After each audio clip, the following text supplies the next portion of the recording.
کرے. ہم ظاہر کو جانتے ہیں، باطن کو نہیں جانتے. ہم نے سوال کے جملوں پہ اعتبار کیا، ہم اس کی حقیقت سے واقف نہیں تھے. لیکن یاد رکھو، جس کا انتخاب رب کرے، رب ظاہر بھی جانتا ہے، رب باطن بھی جانتا ہے، باطن بھی دیکھتا ہے. تیرا میرا انتخاب غلط ہو سکتا ہے، لیکن عقیدے کی بات لوٹ کرنا، دنیا میں کروڑوں قیامتیں آ سکتی ہے مگر اللہ کا انتخاب کبھی بھی غلط نہیں ہے. پیغمبر کے شمالات صحابہ کو مانتا ہوں، نبی کے مقدم گھرانے کو مانتا ہوں، 4 خلفاء کو براک مانتا ہوں، نبی کی 11 بیویوں کو مانتا ہوں، نبی کی 4 بیٹیوں کو مانتا ہوں، نبی کے 3 داماد کو مانتا ہوں. میرا نبی بھی اونچا ہے. رب نے جسے بھی مصطفیٰ سے جوڑ دیا، نبی کی وجہ کر کے نبی کی نسبت بھی کائنات میں سب سے بلند ہے. ابو سفیان اور ان کے بچوں کے ایمان کا اندازہ ہوا جب میرے آقا نے مکہ کی دھرتی پہ اعلان کیا، جو آدمی کعبۃ اللہ میں آئے گا اسے بھی امان مل جائے گی، جو ابو سفیان کے ڈیرے پہ چلا جائے گا محمد اسے بھی امان دے گا. الحمدللہ وکفا والصلاة والسلام علی سید الرسل علی سید الرسل و افضل الرسل و اکمل الرسل و اجمل الرسل و اجمل الرسل و خاتم الانبیاء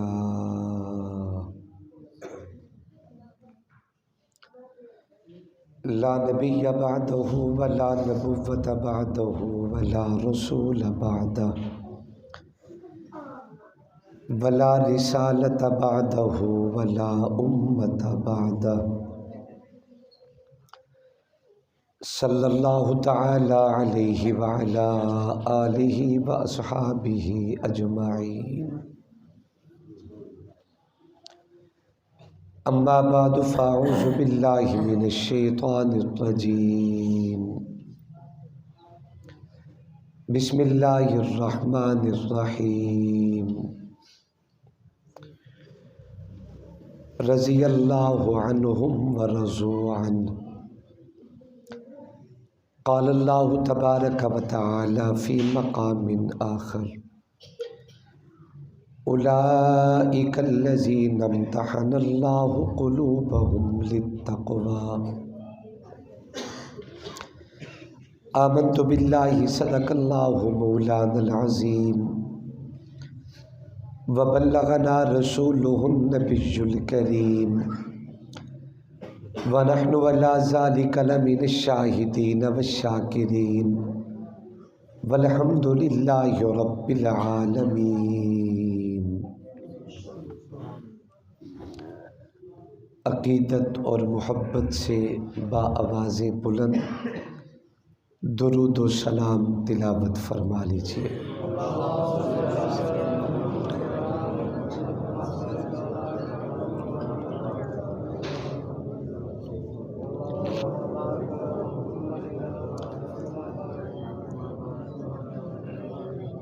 اللہم صلی علی محمد وعلی آل محمد کما صلیت علی ابراہیم وعلی آل ابراہیم انک حمید مجید.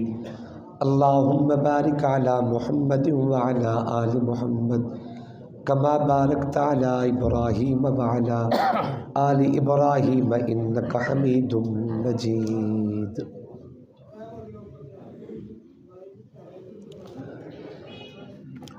وہ آدھی دنیا کا حکمراں تھا، وہ حکمراں بھی مگر کہاں تھا.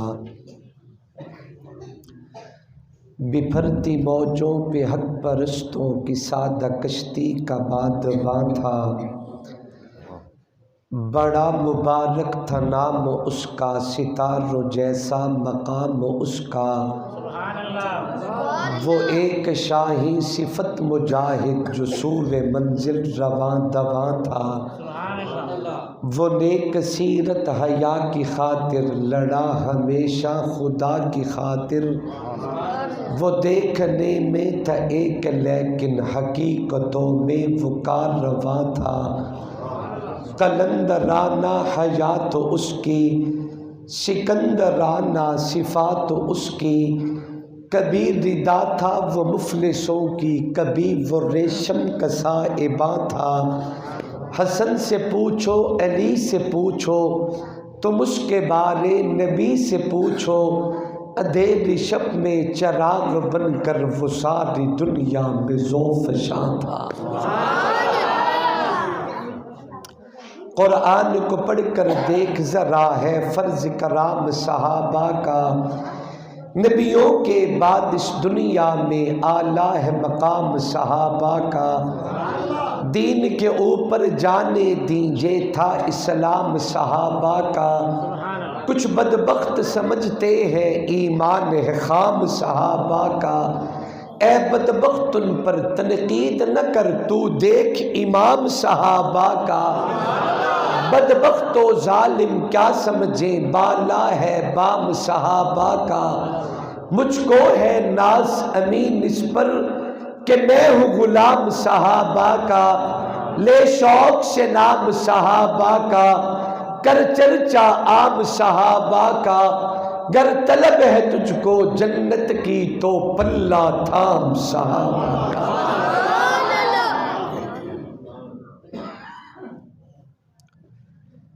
انتہائی واجب الاحترام قابل تعظیم و تکریم اکابر علماء کرام، بزرگوں، دوستوں اور بھائیوں، السلام علیکم ورحمۃ اللہ وبرکاتہ۔ آج کا یہ خوبصورت باوقار اجتماع انتہائی شان و شوکت کے ساتھ انعقاد پذیر ہے۔ اس منبر و محراب کے وارث اور امین برادر محترم حضرت مولانا قاری محمد فاروق طاہر صاحب دامت برکاتہم العالیہ، حضرت اقدس حضرت قبلہ سید عطاء الرحمن شاہ صاحب، حضرت قاری ابو ہریرہ صاحب، ان احباب کی پرخلوص دعوت پہ اللہ کریم نے آپ حضرات سے ملاقات کا موقع عطا کیا ہے۔ دعا کریں مالک کریم ہم سب کا آنا بیٹھنا اپنی دربار میں قبول و منظور فرمائے۔ تقریباً کوئی 4:20-22 پہ رابطہ ہوا تھا۔ حضرت نے فرمایا کب پہنچ رہے ہیں؟ میں نے کہا میں فیصل آباد سے نکل چکا ہوں، چونکہ آج جمعۃ المبارک پہ چنیوٹ میں حاضری تھی۔ ہم چنیوٹ سے تقریباً 3 بجے نکلے تھے، نماز جمعہ سے 3 بجے فارغ ہوئے، فوراً سفر کیا۔ حضرت نے فرمایا کہ ہمارا جلسہ مغرب سے عشاء تک ہوتا ہے، اور پچھلی دفعہ بھی آپ تھوڑا سا لیٹ ہو گئے تھے، تو کوشش کریں کہ آپ پہنچے مغرب تک۔ میں نے کہا جی یہاں سے تقریباً کو لگ بھگ 200 کلومیٹر کا سفر ابھی باقی ہے، اس سے زیادہ تقریباً، تو ہم کوشش کریں گے 120 30 40 کی سپیڈ پہ گاڑی بھگائیں اور 6:30 تک پہنچ جائیں گے انشاءاللہ۔ اللہ نے کرم کیا کہ 15 منٹ تاخیر سے ہم آپ کے چوک میں پہنچ چکے تھے، یہ میرے مالک کا کرم ہوا۔ لیکن مجھ سے غلطی یہ ہوئی کہ میں حضرت سے یہ نہ پوچھ سکا کہ یہ جلسہ مغرب سے عشاء تک تو ہے، لیکن عشاء دی نماز کتنے بجے؟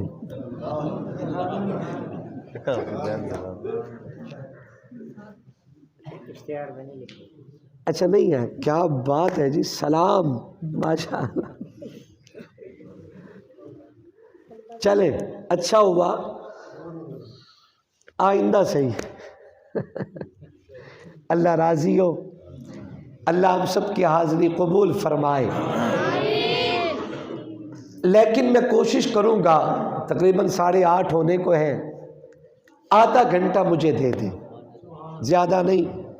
جیسے ہم نے آتے ہوئے کو 300 کلومیٹر کے لگ بھگ سفر تھا، تو ہم نے ذرا تیز رفتاری سے جلدی طے کر لیا، تو انشاءاللہ آج اس گفتگو میں بھی آدھے گھنٹے میں باتیں پوری ہوں گی انشاءاللہ، لیکن آپ وعدہ کریں کہ دعا کے بغیر کوئی نہیں اٹھے گا، بیٹھیں گے انشاءاللہ۔ مجھ سے پہلے جتنے حضرات کو میں نے سنا، ان سے پہلے بھی حضرات نے گفتگو فرمائی ہوگی، ایک سے بڑھ کے ایک ہیرا آپ نے بٹھا رکھا تھا، ایک سے بڑھ کے ایک ہیرا۔ جو بھی صاحب منبر اسٹیج پہ بولتا تو اللہ جانتا ہے دل کرتا تھا یہ بولتے جائیں میں سنتا جاؤں، خواہ وہ ناظم اسٹیج ہوں، مولانا عامر صاحب ہوں اور دیگر احباب ہوں، آپ کے انتخاب کو بھی سلام ہے۔ اللہ کریم ہمارے ان جوانوں کے علم میں، صحت میں، قول و قال میں مزید برکتیں مقدر فرمائے، آمین۔ ذرا زور سے بولیں۔ آپ پوری توجہ میری طرف رکھیں گے، میں چاہوں گا کہ 2-3 قیمتی باتیں، قیمتی اس بنیاد پہ نہیں کہ چونکہ میری زبان سے نکلے گی میری کوئی حیثیت نہیں، قیمتی اس لیے کہہ رہا ہوں کہ میری گفتگو اور میرے الفاظ کا تعلق اس امت کے ایک قیمتی ترین انسان کی بابرکت زندگی سے ہوگا۔ آپ پورے ذوق سے سنیں گے، اور جب بھی بات سمجھ آئے اللہ کی رضا کے لیے آپ سارے محبت سے جھوم کے کہیں گے سبحان اللہ۔ کیا کہو گے بھائی؟ اللہ سلامت رکھے۔ میں اپنی اللہ کے حضور دعا کرتا ہوں میرا مالک جو میرے سامعین میں تیرا نام اونچا بولے، اللہ انہیں اس جہان میں بھی اونچا فرما، اس جہان میں بھی اونچا فرما۔ ماشاءاللہ ماشاءاللہ ماشاءاللہ، سلامت رہے سلامت رہے۔ قرآن مجید کی جس آیت مبارکہ کو میں نے آغاز میں اپنے خطبے میں تلاوت کیا، آیت مبارکہ کا ایک ٹکڑا ہے۔ اللہ فرماتے ہیں رضی اللہ عنہم ورضوا عنہ۔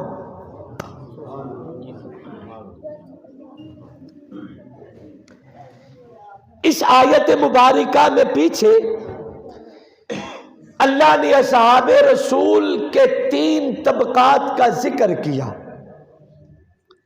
جماعت ایک ہے، طبقات 3 ہیں۔ جماعت صحابہ کائنات میں وہ عظیم المرتبت جماعت ہے اللہ نے جنہیں پاک پیغمبر کی صحبت کے لیے چنا ہے۔ صحابی اپنی کاوش سے نہیں بنتا، صحابی اپنی کوشش سے نہیں بنتا، صحابی اپنی مرضی سے نہیں بنتا، صحابی کا انتخاب رب کرتا ہے۔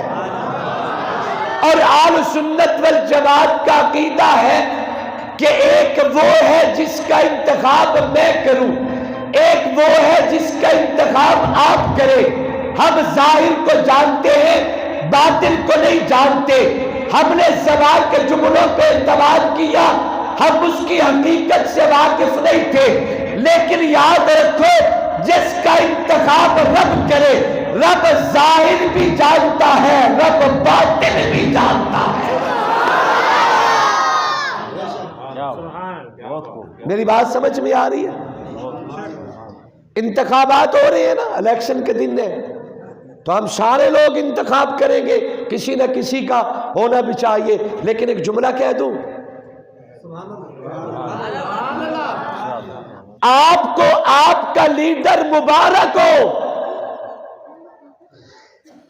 مگر کسی کی توہین گوارا نہیں۔ آپ کا تعلق جن سے بھی ہے، اللہ آپ کو پیار دے، عزتیں دے، احترام بخشے، مگر دوسروں کی توہین نہیں۔ سیاسی سفر ایسا سفر ہے جس میں محبت بھی دائمی نہیں، نفرت بھی دائمی نہیں. کل انہاں دے پینل بن جانے تے تسی ایک دوے دے منہ تو بھی جانے. نہیں توجہ میں کیا کہہ رہا ہوں. گالم گلوچ دینا، کسی کی توہین کرنا، یہ پڑھے لکھے قوم کا شیوا نہیں، یہ گلی کے آوارہ بچوں کا کام ہوتا ہے. سبحان اللہ. میں عرض سے کر رہا ہوں، ایک ایک کے میں انتخاب کروں، آپ انتخاب کریں. ہم نے زبان پہ اعتماد کیا، میں منتخب ہونے کے بعد یہ کروں گا، وہ کروں گا، ایسا کروں گا، ویسا کروں گا، وہاں جاؤں گا، وہاں آؤں گا، لیکن کل کچھ بھی نہیں کرتا. مٹی، صفر، زیرو. 5 سال عیاشیوں میں وقت گزار دیتا ہے، پھر ہم بیٹھ کے گالیاں نکالیں اور کہیں یار بڑا برا بندہ سی، میں تے دیا گلے چاہ گیا، مینو تو نہیں پتا سی بھی اس بندے نے منتخب ہونے تو بعد اے کرنے. ہن میرا فون ہی نہیں چکدا، ہن میرے نال گل بھی نہیں کردا. ساڈی اتنی وڈی فوتگی ہو گئی، انہوں فون کرن دی توفیق نہیں. یہ ہے تیرا اور میرا انتخاب. ہمارا انتخاب غلط ہو سکتا ہے، ہم ظاہر کو جانتے ہیں، باطن کو نہیں جانتے. یاد رکھو، نبوت کا انتخاب بھی رب کرتا ہے، صحابیت کا انتخاب بھی رب کرتا ہے. رب جیسے ظاہر سے واقف ہے ویسے ہی اللہ باطن سے واقف ہے. اللہ ظاہر بھی دیکھتا ہے، باطن بھی دیکھتا ہے. تیرا میرا انتخاب غلط ہو سکتا ہے، لیکن عقیدے کی بات نوٹ کرنا، دنیا میں کروڑوں قیامتیں آ سکتی ہے مگر اللہ کا انتخاب کبھی بھی غلط نہیں ہو سکتا. مصطفیٰ کو چھوڑ جانے والے ہوتے، رب نہیں جانتا تھا. اپنے ایمان سے مکر جانے والے ہوتے، رب نہیں جانتا تھا. کیوں محبوب کی صحبت کے لیے ان لوگوں کا انتخاب کیا؟ آپ کا کینڈیڈیٹ امتی ہے مصطفیٰ کا. تھکے بیٹھے ہو، وہ ملتان والے ہو، بولو. میں کوشش کر رہا ہوں کہ میری بات آپ کو سمجھ آئے، میں اس لیے ذرا دور بیٹھا ہوں. مولانا عامر صاحب گفتگو فرما رہے تھے، وہ کافی دور تھے مگر پھر بھی شور زیادہ تھا، حالانکہ نہیں ہونا چاہیے. اب میں مزید دور بیٹھا ہوں تاکہ بات سمجھ آ سکے. توجہ، میں ہر بندے واری ویکھیا کہ پیروں دے وچ نا 2 50 دے نوٹ پے ہوندے، پتہ نہیں یہ کتھوں اٹھاندے جی، بندے دیں. اللہ آپ کے کام میں، رزق میں مزید وسعتیں اور برکتیں نصیب فرمائے. بندہ کو کام کرے تو چس نہ کرے ورنہ نہ کرے. من کان یؤمن باللہ والیوم الآخر فلیقل خیرا او لیصمت. پاک نبی کا فرمان ہے، کہنا ہے تو اچھا کہو ورنہ خاموش رہو. کوڑے رومن کو چپ چنگی ہے، کرو تو ستھرا کرو، رل کے نہیں تو نہ کرو. ٹھیک ہے؟ اور باقی میں آپ کو منع بھی نہیں کرتا، کار خیر جے تہاڈا پیسہ قرآن والے دے کم نہیں آنا تو کہ دے کم آوے. قرآن والوں پہ کھل کے خرچ کیا کرو، جی بھر کے خرچ کیا کرو اور وسعت سے خرچ کیا کرو. توجہ کریں، میں عرض سے کر رہا ہوں، اگر یہ لوگ اچھے نہیں تھے کیا رب نہیں جانتا تھا؟ آپ کا کینڈیڈیٹ 10-15 سال یا 20 سال سے محنت کرے، وہ 50,000 ووٹ لے، وہ 1,00,000 ووٹ لے جائے، نہ اے امتی ہو کہ لکھاں دی محنت تو بعد لکھاں لوگاں نو اپنا گرویدہ کر سکتا ہے. تے جڑے مصطفیٰ دی خاطر پوری کائنات بنی ہے، انہیں دے رات 23 سال محنت کی تھی تے چند لوگاں نے کلمہ پڑھیا. یہ تو توہین صحابہ نہیں کرتا، توہین خاتم الانبیاء کرتا ہے. ممبر پہ خطیب بیٹھا ہے، اگر سننے والوں میں 2-3 لوگ بیٹھے ہو، یہ توہین خطیب کی ہوتی ہے۔ مصلی پہ امام کھڑا ہے، مقتدیوں میں 2 بچے کھڑے ہوں تو یہ توہین امام کی ہوتی ہے۔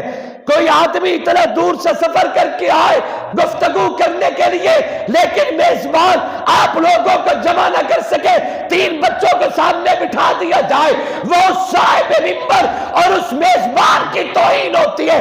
کیا سمجھتے ہو اگر اللہ کے پیغمبر کا کلمہ پڑھنے والے 4 لوگ تھے تو کیا یہ رسالت کی توہین نہیں؟ اگر نبی منبر میں بیٹھتا ہے، سامنے بیٹھ کے سننے والے چند مومن تھے، کیا یہ نبی کی توہین نہیں؟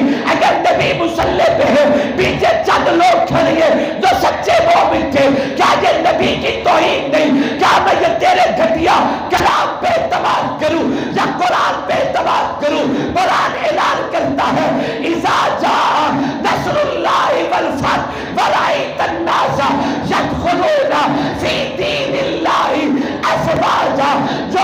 جو اسلام میں داخل ہونے والے افراد نہیں تھے، فوجیں تھی، افراد نہیں تھے، گروہ تھے، افراد نہیں تھے، قومیں تھی، افراد نہیں تھے، بڑے بڑے جتھے تھے۔ اہل سنت کا دین ہے، نبی کی 23 سالہ محنت کے بعد 1.25 لاکھ سچے غلام محمد کے در کے نوٹ کرے، مقدس کرانا نبی کی نسبت سے پروان چڑھا ہے۔ میں پیغمبر کے 1.25 لاکھ صحابہ کو مانتا ہوں، نبی کے مقدس گھرانے کو مانتا ہوں، 4 خلفاء کو براک مانتا ہوں، نبی کی 11 بیویوں کو مانتا ہوں، نبی کی 4 بیٹیوں کو مانتا ہوں، نبی کے 3 داماد کو مانتا ہوں۔ میرا نبی بھی اونچا ہے، رب نے جسے بھی مصطفیٰ سے جوڑ دیا نبی کی وجہ کر کے، نبی کی نسبت بھی کائنات میں سب سے بلند ہے۔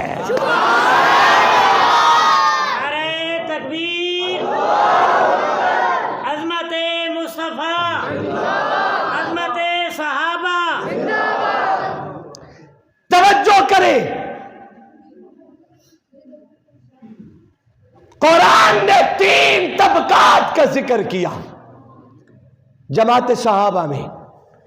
جماعت 1 ہے، طبقے 3 ہیں۔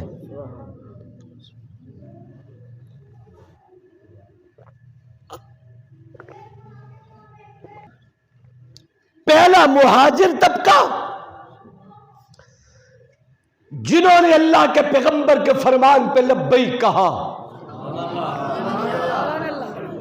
نبی کے قدموں میں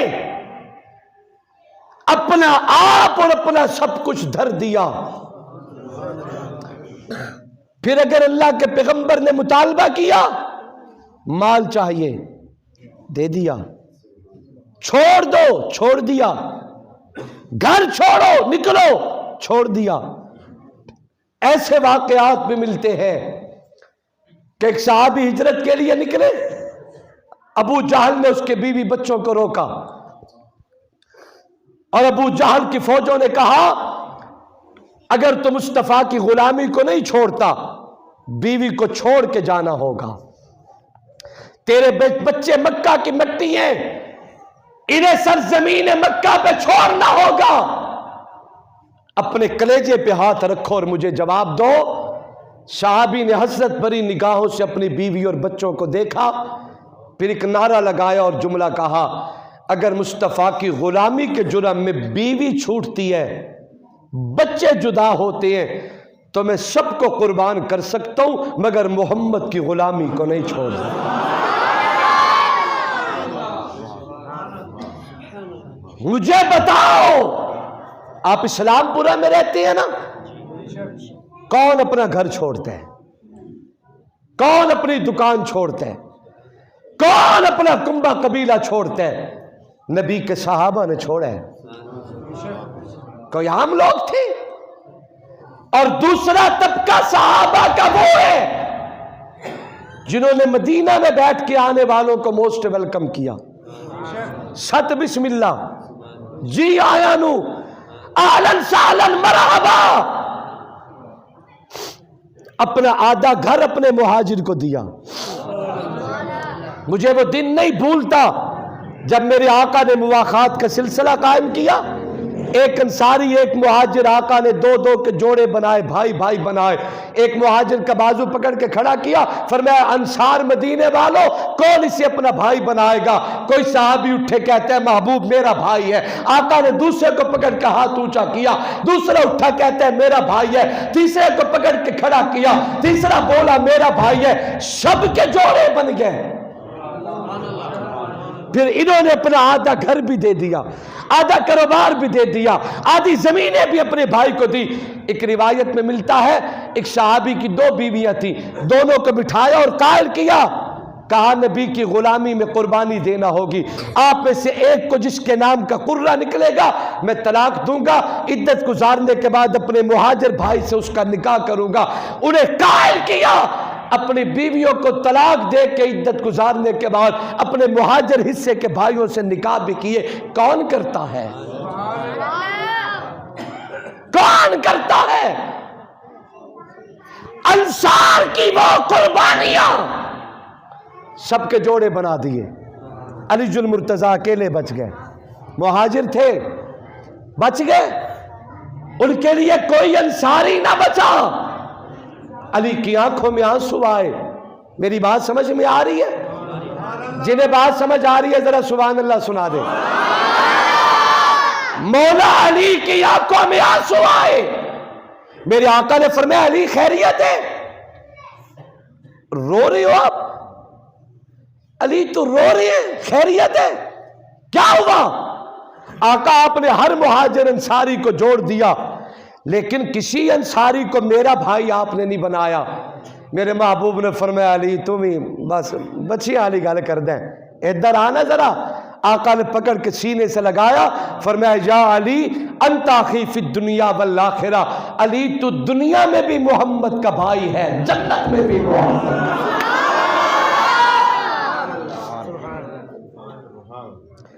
میرے آقا نے بھائی بنایا تو دنیا کے لیے بھی جنت کے لیے بھی، رفیق بنایا تو دنیا کے لیے بھی جنت کے لیے. میری آقا فرماتی ہے ان لکل نبی رفیق و رفیقی فی الجنت عثمان. ہر نبی کے دنیا میں ایک ساتھی ہوتا ہے، میرا جنت دا یار عثمان ہے.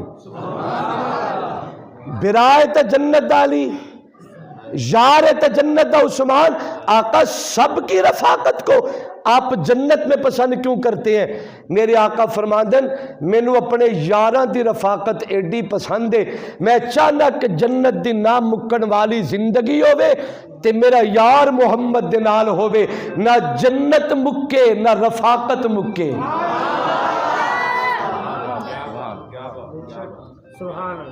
انصار. اور تیسرا طبقہ قرآن نے بیان کیا والذین اتبعوہم بإحسان. علماء فرماتے ہیں اس طبقے سے مراد پیغمبر کی جماعت صحابہ میں وہ عظیم المرتبہ طبقہ ہے جو فتح مکہ کے بعد مصطفیٰ پہ ایمان لائے. ان 3 طبقات کا ذکر کر کے قرآن اعلان کرتا ہے رضی اللہ عنہم ورضوا عنہ، یہ اللہ کی عطاؤں پہ راضی ہیں، اللہ بھی محمد کی پوری جماعت پہ راضی ہو چکا ہے. اس آیت کا امیر معاویہ سے کیا تعلق ہے؟ انشاءاللہ جند جیوے سلامت رہو. توجہ کریں، اس آیت کا امیر معاویہ سے کیا تعلق ہے؟ امیر معاویہ وہ ہے جو فتح مکہ کے موقع پہ مصطفیٰ پہ ایمان لائے. اس حقیقت کا انکار نہیں کرتا، کتب میں موجود ہے کہ صلح حدیبیہ کے موقع پہ امیر معاویہ ایمان لے آ چکے تھے، لیکن اپنے باپ کے ڈر کی وجہ سے ایمان کو چھپائے رکھا. جب حضرت ابو سفیان ایمان لائے تب حضرت امیر معاویہ نے اپنے ایمان کو ظاہر کیا. کیا آپ ہر بات کو قبول کر جائیں گے؟ میری اور آپ جیسا 1400 سال بعد میں آنے والا گنہگار امتی ظلم و تشدد برداشت کر کے ایمان نہیں چھپاتا. یہ چل رہے ہیں؟ توجہ. تیرے ملتان کا سید عطا اللہ شاہ بخاری، میرے جھنگ کا حق نواز، یہ لوگ اپنی جان پہ کھیل جائے، ایمان نہیں چھپاتے۔ جس کی نگاہ نے مصطفیٰ کا دیدار کیا اس نے ایمان چھپا لیا۔ کیا کہہ رہے ہو؟ امیہ حضرت بلال کو پیٹتا ہے روزانہ اپنے ڈیرے پہ زمین پہ لٹا کے، چیخیں نکلتی ہیں، حضرت ابو فقیہ کی پسلیاں ٹوٹتی ہیں، کڑکڑ کی آوازیں لوگوں کو بے قرار کرتی ہیں۔ میرے محبوب اپنے گھر میں بیٹھ کے بلال کے تڑپنے کی آوازیں سنتے ہیں۔ بلال سب کچھ برداشت کر کے بھی ایمان نہیں چھپاتا۔ جس کی نگاہ نبی کا دیدار کرے وہ ایمان چھپا جائے، کیسے ہو سکتا ہے؟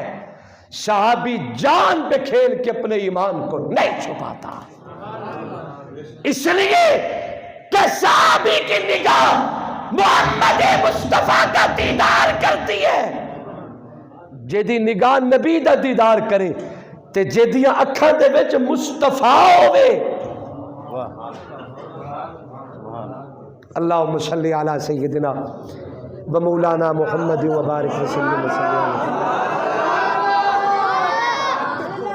دعا کریے یارو، پہلا مجمع ویکھے جڑا دعا ہی نہیں کردا۔ میں تاکہ میں تسی تھکے بیٹھے ہو، باپ کے در سے ایمان چھپا لیا۔ نانا، جس کی نگاہوں میں مصطفیٰ کا رخ انور رہتا ہو۔ جب بھی دو مومن آپس میں ملتے ہیں نا، ملاقات میں دونوں ایک دوسرے کا چہرہ محبت بھری نگاہوں سے دیکھے، ان میں ہر ایک مومن دوسرے کی نگاہوں میں اتر جاتا ہے۔ تجربہ کر لو، میرا عکس آپ کی آنکھوں میں نظر آئے گا۔ میری پگڑی نظر آ رہی ہے، آپ کا عکس میری آنکھوں میں، میرا عکس آپ کی آنکھوں میں۔ دو مومن آپس میں ملے تو ان میں ہر ایک دوسرے کی نگاہوں میں اتر جاتا ہے۔ میں قربان جاواں صحابہ نے مصطفیٰ نو تکے ہیں تے نبی نے اپنے یاراں نو تکے ہیں۔ یعنی انج آکھا اگر صحابی نو لبنا ہی تو محمد دی اکھے چ لب، اور اگر نبوت نو لبنا ہے تو صحابی دی اکھے چ لب۔ آج دنیا کہتی ہے ہم ابو بکر عمر کو نبی سے جدا کر دیں گے۔ نبی زمین کے سینے پہ رہے، صدیق نبی کی آنکھوں میں رہا۔ آقا زیر زمین اپنی جنت میں چلے گئے، صدیق نبی کے حجرے میں رہا۔ جے تو ایڈائی کو 30 مار کھائے، یا محمد دی آنکھیں چکٹ کے دکھا یا نبی دے روزے چکٹ کے دکھا، قیامت آ سکتی ہے نہ صدیق محمد دی آنکھیں چو نکل دے نہ محمد دے روزے چو نکل دے۔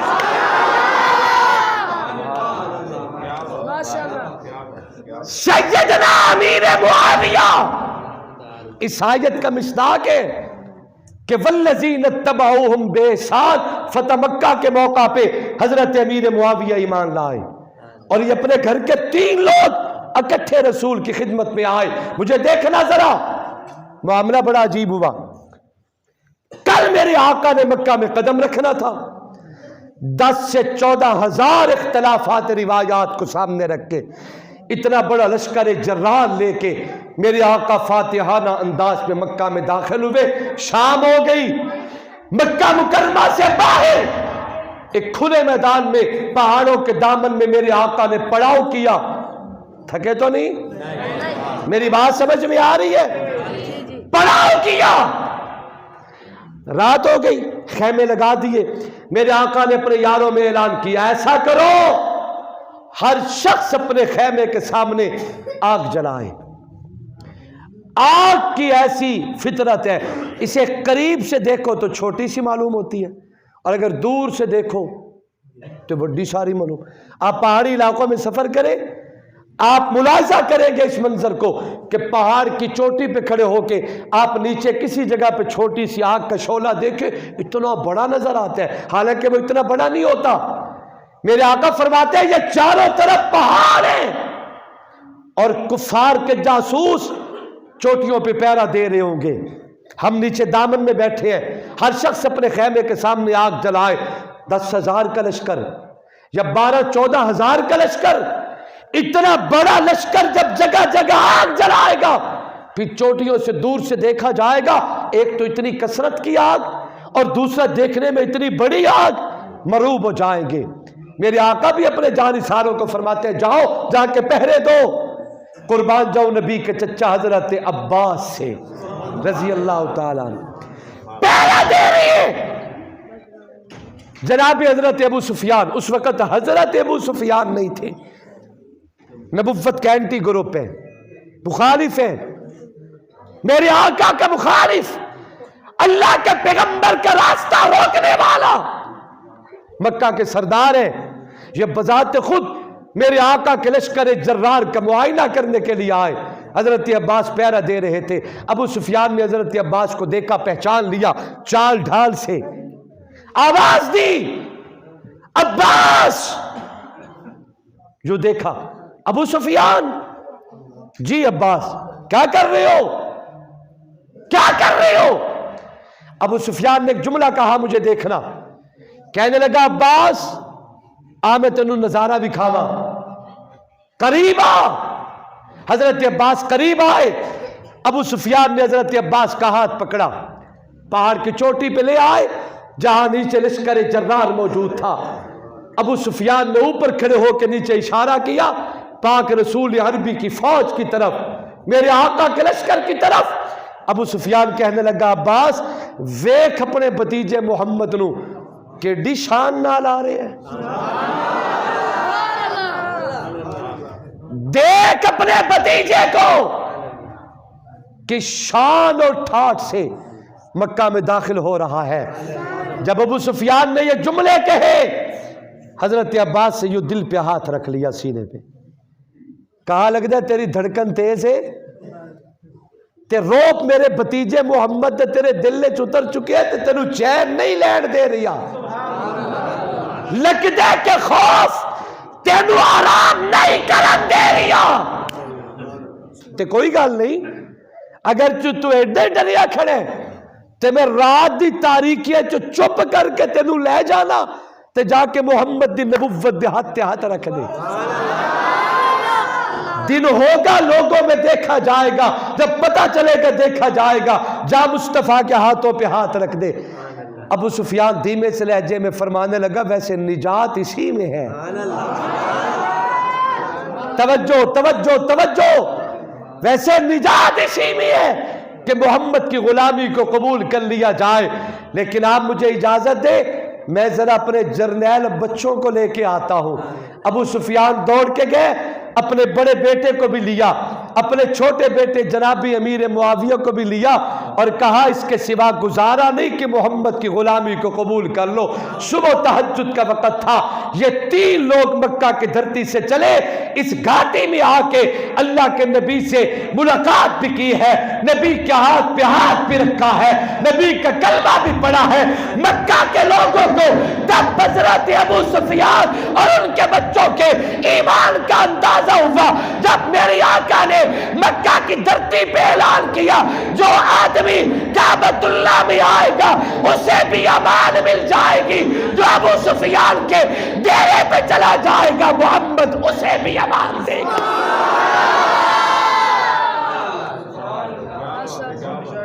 جس دن امیر معاویہ ایمان لائے اسی دن اپنے ایمان کو ظاہر کیا۔ صحابی کی یہ شان نہیں ہے کہ وہ ایمان چھپا لے، ہے توجہ سب کی؟ میری نظر سے جو گزرا ہے نا، سیرت امیر معاویہ ایک بڑی ضخیم تاریخی کتاب ہے، آج سے کو 20 22 23 سال پہلے کو 700-800 صفحے کی میں نے اس کا مطالعہ کیا تھا، اور اس کے علاوہ اور کتب بھی۔ تو بعض اوقات کوئی بات اچانک اللہ دل میں ڈال دیتے ہیں۔ میرے بھائی نے ذکر کیا کہ جناب امیر معاویہ نبوت کی خدمت میں رہتے، آقا کو وضو کرواتے، میرے آقا کے بال مبارک ان کے پاس تھے، آقا کے کٹے ہوئے ناخون امیر معاویہ کے پاس تھے، نبوت کا کرتا امیر معاویہ اور چادر حضرت کے پاس تھی۔ جس کے بارے میں فرمایا میرے کفن میں رکھ دینا، ٹھیک ہے، لیکن جو میرے علم میں تھا اگر کہو تو عرض کیے دیتا ہوں۔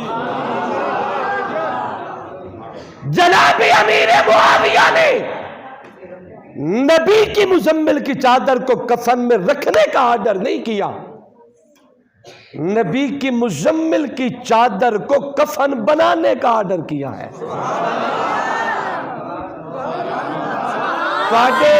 تواڈے چودے بندے اتھے کوئی نہیں بیٹھے، کفن میں رکھنا بھی ٹھیک ہے مگر کفن بنانا اس سے بھی بڑی عظمت ہے، اسے کفن بنانا اور اس میں لپٹ جانا۔ یہ ملی کب؟ میرے آقا ایک دن اٹھے، محبوب نے آستینیں چڑھائیں، وضو کی تیاری کی، صحابہ مزاج شناس نبوت تھے، رمز شناس نبوت۔ امیر معاویہ اٹھے، دوڑ کے گئے، جا کے پانی لیا، میرے آقا کی خدمت میں حاضر ہو کے عرض کرتے ہیں محبوب پانی لایا ہوں، وضو فرما لیجئے۔ میرے آقا نے آستینیں چڑھائی، وضو فرمایا۔ جب وضو کر لیا، محبوب نے یوں دیکھا امیر معاویہ کو، فرمایا کچھ انعام دینا چاہیے۔ جیب میں ہاتھ ڈالا تو پاکٹ خالی تھی، قدموں میں اشرفیوں کا ڈھیر لگا ہوا، 4 دن سے پیٹ پر پتھر بدا ہوا ہے، دوسروں کے واسطے شیب و زر و جوہر، اپنا یہ حال ہے کہ چولہا بجھا ہوا۔ پاکٹ میں کچھ نہیں۔ میرے محبوب نے فرمایا امیر معاویہ کیا یاد کرے گا؟ تو نے مجھے وضو کروایا، تو نے اللہ کے محبوب کا دل خوش کیا، جا محمد تجھے ہدیے میں مزمل کی چادر عطا کر۔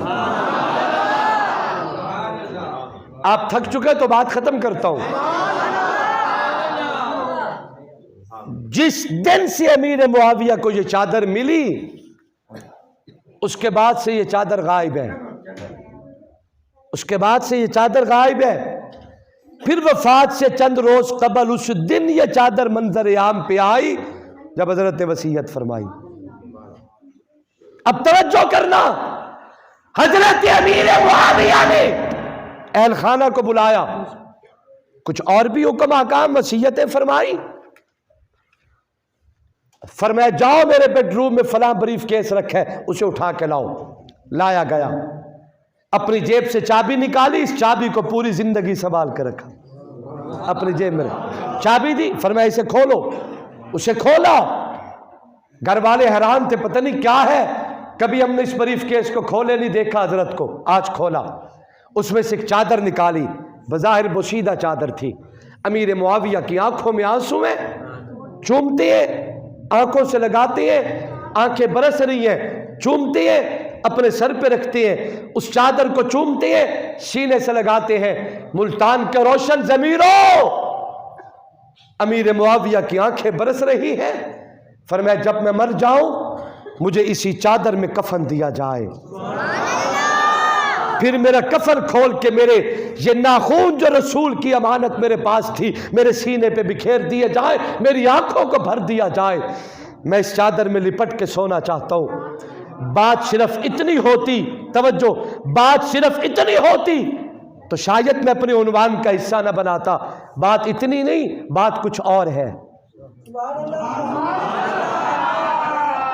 تاریخ اسلامی میں چادر کئی مقامات پہ ملتی ہے، ایک وہ چادر بھی ہے، مدینہ کے لوگ آئے خطاب کے بیٹے کی خدمت میں، فلاں پہاڑ سے آگ نکلی ہے، ہمیں ڈراتی ہے، ہم اس کے ڈر سے بھاگے ہیں، چند منٹوں میں ہو سکتا ہے کہ مدینے کو لپیٹ میں لے لے۔ حضرت عمر فرمان لگے دور عمر دا ہوئے تے میری پبلک نو اگ ڈراوے۔ کندھے سے چادر اتاری، فرمایا ردائے فاروقی کو پینا فرکس بناؤ، جلوس کی صورت میں پینا فرکس کو فرنٹ پہ لے کے چلو اس پہاڑ کی طرف۔ میں ویکھدا ہو دی جرت کی ہے، ردائے فاروقی کو لے کے یہ لشکر چلا، پہلے منظر تھا آگ پیچھے پبلک آگے، اب پبلک پیچھے ہے آگ آگے ہے. چلتے چلتے جہاں سے نکلی تھی ردائے فاروقی کو وہی پہاڑ کے دامن پہ جا کے رکھ دیا. وہ دن گیا، آج کا دن نہ آیا. قیامت آ سکتی ہے، دوبارہ کسی پہاڑ سے آگ نکلنے کی جرت نہیں. تاریخ میں اور بڑی چادروں کا ذکر ملتا ہے، وہ بھی چادر ہے. توجہ، وہ بھی چادر ہے. میرے آقا نے جب تطہیر کا حکم اترا، وَقَرْنَ فِي بُيُوتِكُنَّ وَلَا تَبَرَّجْنَ تَبَرُّجَ الْجَاهِلِيَّةِ الْأُولَى، نبی کا 11 حرم، پیغمبر کے گھرانہ اور اہل بیت پہ قرآن آیا. میرے آقا نے یوں آسمان کی طرف نگاہ اٹھائی، کہنے لگے مولا، اے ختیجہ، حفصہ، سودا، عائشہ، زینب، یہ سارے یہ بھی میرا گھرانہ ہے، ان پہ تطہیر کی چادر خالق نے ڈالی ہے. لیکن سونیا کچھ اور بھی ہیں، تجھے اجازت ہوئے تا کنانو تو رحمت دی چادر چ ڈھکیا ہے تے کنانو میں ڈھک لواں. پھر محبوب نے اپنی چادر اور ردائے رحمت کو پھیلایا. فرمایا علی تو بھی آ جا محمد کی چادر میں. علی علی ہر زبان بولے علی تو بھی آ جا محمد کی چادر میں. میری بیٹی سب سے چھوٹی چوتھی لاڈلی شہزادی بیٹی فاطمہ تو بھی آ جا محمد کی چادر میں. میرا پتر حسن حسین تو بھی آ جا محمد کی چادر میں. نبی کا حرم وہ ہے جن پہ تطہیر کی چادر خالق نے ڈالی ہے. اللہم ہؤلاء اہل بیتی. لیکن یہ نبی کی اولاد وہ ہے جن پہ تطہیر کی چادر محمد مصطفیٰ نے ڈالی ہے. یہ گھرانہ اتنا بابرکت ہے، ان پہ رسول کی رحمت کی چادر آئی تطہیر پہ. توجہ کرنا، جناندے تے نبی دی چادر آوے او تا شان والے تے جدو مدینہ دی دھرتی تے محمد مصطفیٰ تے صدیق دی چادر آوے. مدینہ کی دھرتی ہے، مکہ کی دھرتی. آقا ہجرت فرما رہے ہیں، نبی کے گھر کے سین میں 2 چارپائیاں رکھی ہیں. ایک پہ نبی آرام کر رہے ہیں، دوسرے پہ علی آرام کر رہے ہیں. باہر 100 ننگی تلواروں کے جوان کھڑے ہیں، قاتل آنکھوں میں خون اترا ہوئے قتل کرنا چاہتے ہیں، اور انہیں پتہ ہے کہ اللہ کے نبی اپنے گھر کے سین میں سوئے ہوئے ہیں. وہ اچانک ہی حملہ کرتے. کون پوچھتا ہے، کون اٹھا کے کپڑا ہٹا کے دیکھتا ہے. لیکن میرے آقا نے اپنا بستر چھوڑا، علی کو علی کے بستر سے اٹھا کے نبوت کے بستر پہ لٹایا. ہم میں سے کوئی ہوتا ہم کہتے تھے تب بابا پتہ نہیں کدو کسی دی تلوار تے تیر آ چل پوے. لیکن وہ علی کا جگر تھا. گھر میں علی وفا کرتا ہے، غار میں صدیق وفا کرتا ہے. سو گئے. میرے آقا نے فرمایا علی بستر میرا ہے، وجود علی کا ہے، میرے بستر پہ سو جاؤ سو جاؤ. ردائے نبوت کو اپنے کندھے سے اتارا، حضرت علی کو چھپا دیا، فرمایا سو جاؤ. علی فرماتے زندگی میں ہر شخص ہوتا ہے، لیکن زندگی میں مجھے اتنی میٹھی نیند کبھی نہیں آئی جتنی نبوت کے بستر پر ردائے پیغمبری میں لپٹ کے آئی. میرے دل سے ڈر نکل گیا، خوف دفع ہو گیا. مجھے خیال تک نہ رہا کہ میں قتل بھی ہو سکتا ہوں، میں ٹکڑے بھی کیا جا سکتا ہوں. فرماتے ہیں نبی نے کہا سو جاؤ، سو گیا.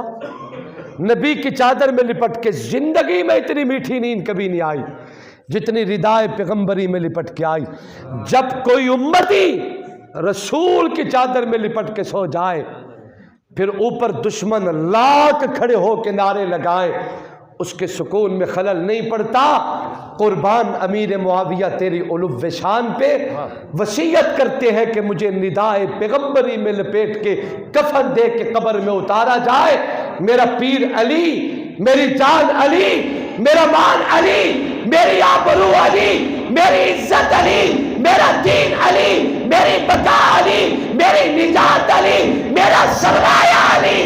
ایک رات نبوت کے بستر پہ نبی کی چادر میں لپٹ کے سوئے، میٹھی نیند کرے، زندگی میں ایسی کبھی نیند نہ ہو جو نبی کے چادر میں لپٹ کے علی کو نیند آئے۔ جیڑا بندہ ایک رات نبی دی چادر وچ لپٹ کے سوے او تا ایڈی میٹھی نیند کردا ہے، تے جیڑا معاویہ 1450 سال تو نبی دی چادر وچ لپٹ کے ستا پیا ہے۔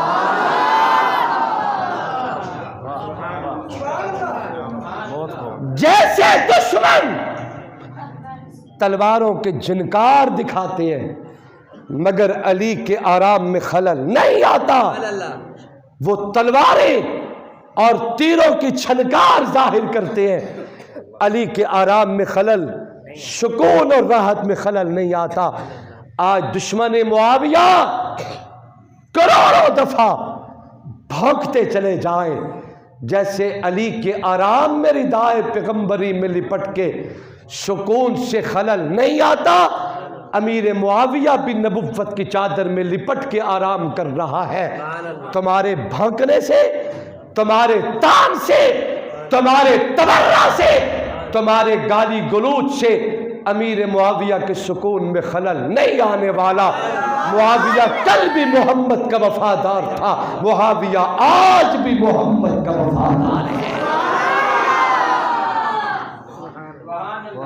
300 کلومیٹر کا طویل سفر، آنے کا سفر، اور 150 کلومیٹر کا لگ بھگ آپ کے جلسے سے واپسی کا سفر، یعنی یہ 450-500 کلومیٹر کا سفر آپ کی محبت میں ہوا ہے۔ اگر توڑا جو دل کرے۔ قاری ابرار شاہ صاحب یہ میرے رفیق بھی ہیں، میرے پائلٹ بھی ہیں، انہوں نے اتنا طویل